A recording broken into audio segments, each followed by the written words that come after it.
दोस्तों, भारत की भूमि ऋषि मुनियों की भूमि कही जाती है। भारत अपनी संस्कृति और अपनी आस्था के लिए पूरे विश्व भर में जाना जाता है और कई देश भारत की इस आस्था और संस्कृति का मान भी रखते हैं। दोस्तों, भारत में कई ऐसे मंदिर हैं जो हमें भगवान के होने का एहसास कराते हैं। वैसे तो भारत में स्थित मंदिर हमेशा से ही अपनी कलाकृति और अपने आकर्षण से लोगों को अपनी ओर आकर्षित करते रहे हैं। आज की वीडियो में हम आपसे एक ऐसे ही मंदिर की बात करने जा रहे हैं जहाँ पर जाना लगभग हर किसी का सपना होता है। दोस्तों, हम बात कर रहे हैं केदारनाथ मंदिर के। हिमालय पर्वत की गोद में बसा केदारनाथ धाम का यह मंदिर उत्तराखंड राज्य के रुद्रप्रयाग जिले में स्थित है, जो भारत के 12 ज्योतिर्लिंगों में सम्मिलित होने के साथ साथ 4 धाम और 5 केदार में सम्मिलित है। भगवान शिव के इस मंदिर को भारत के बड़े और महान मंदिरों में गिना जाता है। दोस्तों, ये मंदिर कई हजारों साल पुराना है। इस मंदिर के बारे में कई सारी कहावतें प्रचलित हैं। दोस्तों, हिंदू धर्म की पौराणिक कथाओं में ऐसा उल्लेख किया गया है कि भगवान शिव जहां जहां स्वयं प्रकट हुए थे वो स्थान ज्योतिर्लिंग कहलाए, इसलिए उन 12 स्थानों पर स्थित शिवलिंगों को ज्योतिर्लिंगों के रूप में पूजा जाता है। दोस्तों, उत्तराखंड में स्थित श्री केदारनाथ मंदिर भी भारत के 12 ज्योतिर्लिंगों में से 5वां ज्योतिर्लिंग कहलाता है। श्री केदारनाथ ज्योतिर्लिंग मंदिर की पौराणिक कथा महाभारत के युद्ध में विजय प्राप्त कर पांडवों से जुड़ी है। इस कथा के अनुसार ये भी कहा जाता है कि महाभारत के युद्ध में विजय प्राप्त कर पांडव अपने परिवार वालों की हत्या के पाप से मुक्ति पाने के लिए भगवान शंकर का आशीर्वाद पाना चाहते थे, लेकिन भगवान शंकर पांडवों से नाराज थे। जब पांडव शंकर भगवान के दर्शन के लिए काशी गए तो भगवान शंकर उन्हें नहीं मिले। फिर पांडव शंकर भगवान की खोज में निकल पड़े और शंकर भगवान को खोजते हुए हिमालय पर्वत पे जा पहुंचे। उन्हें शंकर भगवान वहां पर भी नहीं मिले। पांडवों से नाराज शंकर भगवान वहां से अंतर्ध्यान होकर केदार में जा बसे, लेकिन पांडव भी अपनी जिद में पक्के थे। वो उनका पीछा करते करते केदार पर्वत पे जा पहुंचे और शंकर भगवान को ढूंढने लगे, परंतु शंकर भगवान बैल का रूप धारण करके अन्य पशुओं के झुंड में जा मिले। दोस्तों, उस समय पांडवों को ऐसा संदेह हुआ कि भगवान शंकर इन पशुओं के झुंड में ही उपस्थित हैं। तभी भीम ने विशाल रूप धारण कर अपने विशाल पैरों को सामने के 2 पहाड़ों पर फैला दिया। भीम के विशाल पैरों के बीच में से अन्य सभी गाय बैल तो निकल गए, परंतु बैल के रूप में शंकर जी भीम के पैर के नीचे से नहीं निकले और वहीं पर रुक गए। तभी भीम ने अपनी पूरी ताकत से उस बैल को पकड़ लिया, लेकिन बैल धीरे धीरे भूमि के अंदर समाने लगा। भीम ने अपने बल से बैल की पीठ को पकड़ लिया।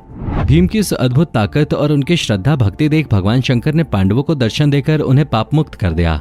उसी समय से बैल की पीठ की आकृति वाले पिंड के रूप में भगवान शंकर श्री केदारनाथ धाम में पूजे जाते हैं।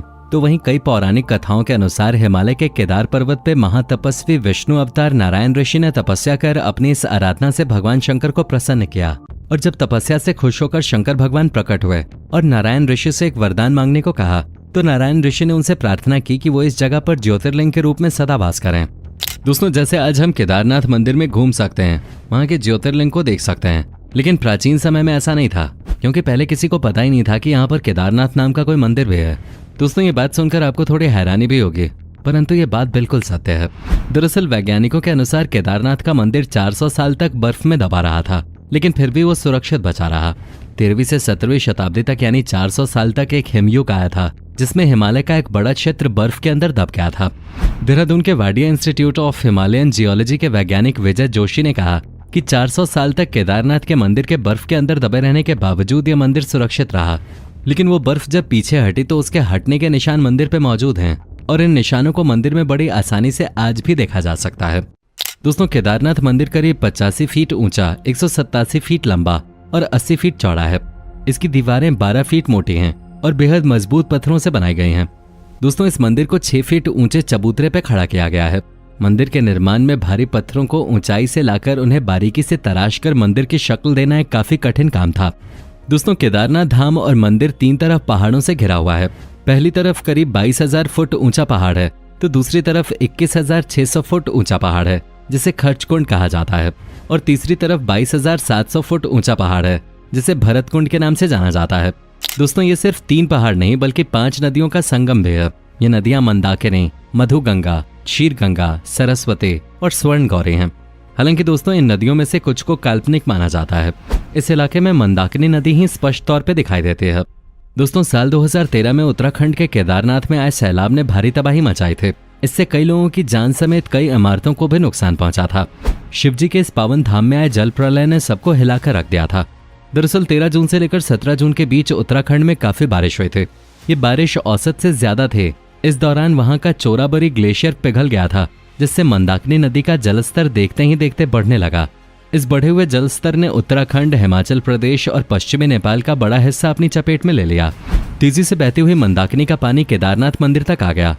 दोस्तों, आपको ये बात जानकर बहुत ज्यादा हैरानी होगी कि मंदाकिनी नदी हमेशा से पूर्व की दिशा की ओर बहती है, लेकिन जब ये प्रलय आया तो मंदाकिनी नदी पश्चिम की ओर बहने लगे थे।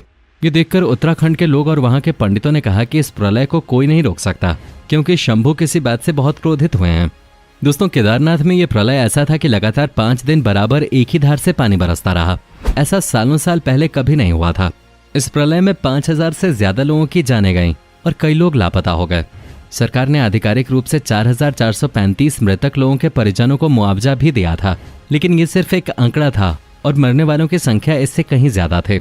बहुत से लोग तो ऐसे थे जिनकी लाश तक नहीं मिले थे। दोस्तों, हमेशा से खूबसूरत दिखने वाले इस केदारनाथ घाटी का हुलिया ऐसे बदलेगा, किसी ने सोचा भी नहीं था। उस समय का मंजर ऐसा था कि प्रलय ने केदारनाथ को मौत की चादर से ढक दिया और हजारों लाशें नदी में बह गई थीं। आपदा के चौथे दिन केदारनाथ मंदिर के पास राहत दल पहुंचा तो वहां सैकड़ों लाशें पानी में तैरते मिले थे। इसके अलावा नदी में बस, ट्रक और मकान बहते हुए देखे थे। सोनपुर और सीतापुर में गाड़ियां पानी में तैर रही थीं। जो लोग जिंदा थे वो बस जान बचाने के लिए किसी राहत दल का इंतजार कर रहे थे। तभी सरकार ने घाटी में फंसे हुए लोगों के लिए हेलीकॉप्टर सेवा दी। जैसे ही हेलीकॉप्टर घाटी में पहुंचा तो लोग हेलीकॉप्टर की तरफ हाथ हिलाकर जान बचाने के लिए चिल्लाने लगे।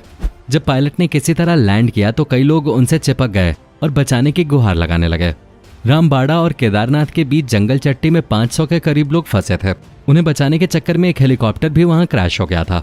दोस्तों, अगर आप आज तक केदारनाथ नहीं गए हैं तो आपको बता दें कि गौरीकुंड से केदारनाथ मंदिर तक 16 किलोमीटर की चढ़ाई में आधी दूरी पे एक जगह आती है जिसे रामबाड़ा नाम से जानते हैं। जिस दिन यहाँ पर बाढ़ आई थी उस दिन रामबाड़ा में 5000 यात्री रुके हुए थे। आज ये जगह पूरी तरह श्मशान है और यहाँ एक बैनर लिखा हुआ है जिसपे लिखा है, मंदाकिनी के सैलाब में अंतर्ध्यान रामबाड़ा। इस यात्रा पथ पर रह रहकर आएगी तुम्हारी याद, हमें उदास कर जाएगी, लेकिन हमें रोना नहीं है, आंसुओं के सैलाब में तुम्हें खोना नहीं है। ये उन लोगों को श्रद्धांजलि देने के लिए लिखा गया था जिन्होंने इस प्रलय में अपनी जान गंवा दी थी। दोस्तों, केदारनाथ में आई इस प्रलय के बहुत से धार्मिक कारण बताए गए थे। बताया जाता है कि केदारनाथ में अचानक बाढ़ का कारण धारी माता का विस्थापन रहा है। दरअसल उत्तराखंड से 15 किलोमीटर दूर कालियासुर नामक स्थान में धारी देवी का मंदिर है। कई पंडितों द्वारा ये बताया जाता है कि ऐसी मान्यता है कि धारी देवी की वहां पर स्थापना उत्तराखंड की रक्षा के लिए हुई है। लेकिन जून 2013 में प्रलय आने के कुछ समय पहले ही किसी सरकारी काम के चलते मूर्ति को थोड़ी देर के लिए वहां से हटाया गया था। लोगों का मानना है कि मूर्ति के हटने के कुछ घंटों बाद ही केदारनाथ में भारी तबाही मची थी। दोस्तों, धारी देवी के इस विकराल स्वरूप की हकीकत को कई दिग्गजों ने भी माना है। भारतीय जनता पार्टी की वरिष्ठ नेता उमा भारती ने भी एक सम्मेलन में इस बात को स्वीकार किया था कि अगर धारी माता का मंदिर विस्थापित नहीं किया जाता तो केदारनाथ में प्रलय नहीं आते। दोस्तों, आपको क्या लगता है, क्या उस समय सच में धार्मिक चीजों को ठेस पहुंचाने से बाढ़ आई? अपनी राय हमें कमेंट सेक्शन में जरूर दें। अगर वीडियो पसंद आई हो तो लाइक करके अपने दोस्तों के साथ शेयर जरूर करें और इस तरह की और वीडियोस देखने के लिए इस चैनल को सब्सक्राइब करके बेल नोटिफिकेशन को भी जरूर ऑन कर लें। धन्यवाद।